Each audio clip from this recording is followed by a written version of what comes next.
The odds of seeing a deer are pretty high if you live close to a forest. Just in my own neighborhood the other day, I saw one roaming around in my neighbor's backyard. A lot of people find deer to be a nuisance, claiming that the animals ruin their backyards by stomping on their plants and eating their grass and flowers.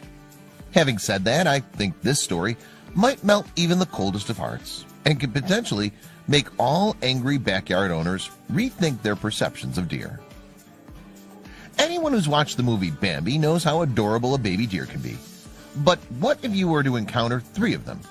Well, that's exactly what happened to one woman after accidentally leaving her back door open during a storm. The woman, who calls herself Amscully on the online community Imgur, decided to share her adorable story with the internet. She'd left her back door open while preparing her house for a terrible storm that was on its way. When the storm hit, she went out for a minute to take a peek and see if the orphaned white-tailed baby deer that she usually looks after were around. But they were nowhere to be found. As she would soon discover, they were closer than she had imagined. Animals are known for having a sixth sense when it comes to sensing when a storm or natural disaster is on its way. Animals have much better hunches than humans, according to AccuWeather. They have the ability to sense changes in air pressure and/or pick up sound frequencies that humans just can't hear. This is why you see some dogs, elephants, horses, and birds behave strangely just before a storm or another weather catastrophe is about to happen. These little fawns were no exception. When Amscully went back inside, she was stunned. Somehow, these 3 little cuties had made their way into her house without her even noticing.